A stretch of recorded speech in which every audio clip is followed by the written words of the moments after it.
William Moulton Marston. This is the name of the man who is responsible for creating two things you've likely heard of. The polygraph test, otherwise known as the lie detector test, a wildly discredited testing method that doesn't actually tell if someone is lying, and Wonder Woman.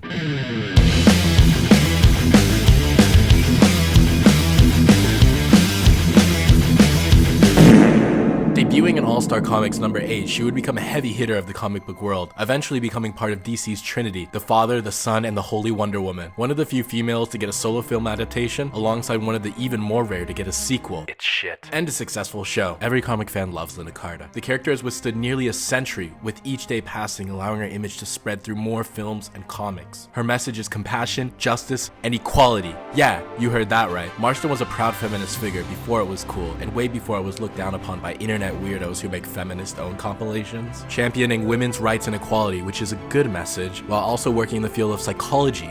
But he also created disc theory. What is disc theory, you may ask? Well, in dumbed down terms, basically it's a theory that if someone, presumably women, is dominated physically or mentally by an authority figure, presumably a man, then they are able to experience true happiness and love without the restraints of other aspects of life. Now this sounds absolutely barbaric, but let's just say he was limited to the knowledge of his time. Oh, and he was in a poly relationship before it was cool. Listen here, toots, I'm a well-respected psychologist, professor, feminist, lecturer, writer, and more, you know? Yes, dear. I need another woman in our marriage because my brain is too large for one broad. Yes, dear. Even if you are another psychologist. Anything you want. What does this have to do with Wonder Woman? Well, she was created as a way to spread a positive feminist message to the youth of the time who were comics crazy. So, to the people saying, superhero movies are too woke nowadays. Get woke up, bro. shut the fuck up! They've always been. They were and are made by people who are at the forefront of inclusivity. Except when they were racist. And will continue to craft stories that include all walks of life, no matter race, gender, age, sexual orientation, and anything in between. But back to the main topic. Wonder Woman was created to help spread a feminist message by a well-known feminist advocate, but who also happened to be the creator of disc theory. As previously stated, the theory in which that those who are dominated women will love their dominator. men. So you can imagine that despite Wonder Woman being a super-powered, kick-ass female, she gets dominated a lot.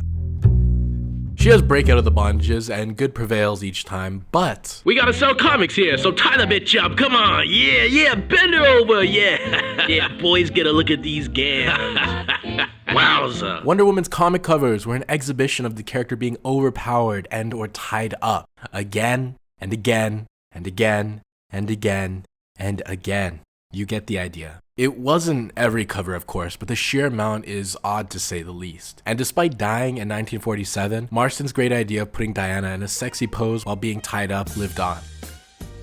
Oh, and if you're wondering if her being tied up was only in the covers, then fear not, it was in the stories as well. I'm not reading all that, so you can imagine her getting tied up and breaking out using her own strength or someone saving her. Steve Trevor, her boyfriend. A male figure? What does it say about the character who the book is named after, who is superpowered that has to constantly be getting saved by her boyfriend with non-superpowers? And you might think that this isn't too important because she's a fictional character, well... That's real.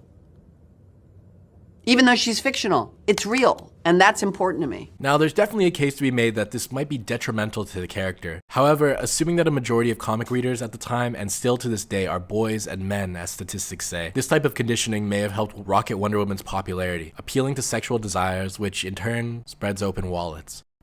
I, for one, fell for Wonder Woman sometime in my childhood. I don't know where or when, but I have a strong suspicion it was during the Justice League cartoon reruns on cable. I remember as a kid looking online at the leaked photos of the cancelled Wonder Woman TV show and being upset that her costume had pants instead of that thong because I was down bad as a kid. But as I've grown, I've come to respect her character for her positive message before her rockin' bod.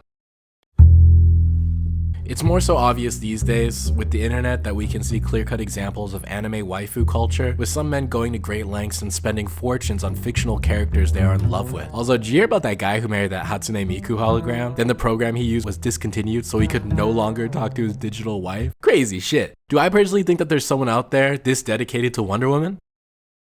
Maybe. The world's a big place. Someone out there has to be. Do I think a majority of men are like this? Absolutely fucking not. But the gap between marrying a hologram and buying a comic is light years apart. As for a young man walking by a comic stand or through a comic book store or seeing a comic cover in any place whatsoever could be a great gateway into the character, leading into purchasing a comic then falling in love with her for reasons other than her looks, just as I did. And by fall in love with, I mean not romantically, but possibly for lewd materials alongside the character stories themselves. I'm not crediting all of her success to horny men, but I wouldn't be surprised if that played some role. But Eddie, how does this all tie together? Well, in spite of being created by a man who believes women should be dominated by an authority figure, Wonder Woman's message of love, justice, and equality is a positive one that I think is more special in today's current cynical anti-superhero media. And throughout the decades, Wonder Woman's core philosophies have lasted from book to TV show to movie because of comic book readers' fantasies of her in her skimpy red, white, and blue star-spangled outfit, leading to her continued success. And I think that's pretty interesting. Sleazy, but interesting. But that's just a theory. Rest in peace, Matt Pat. Do you think I got a point here? Or am I an absolute lunatic? Let me know in the comments. Personally, I'm super excited for Wonder Woman's future in the DCU, and I'm kind of excited for that upcoming game, but I don't have too much faith in it because I didn't like those Mordor games. Speaking of games, I'm streaming Suicide Squad Divides the Fan Base this weekend. I'm going to be cosplaying as well. Join the Discord to get notified when that starts. Stop by, have a brewski. Other than that, thank you to Superdickery. It's where I got these panels and covers, and thanks for watching this kind of video. Cheers. Guma, fuck anybody that's talking down on me. Wanna talk tough on me, better try me. Whole lot of people me, count on me, and it's all on me. I can't take that shit lightly. Whole lot of people me, count me out from the jump. Motherfucker, I don't need your love.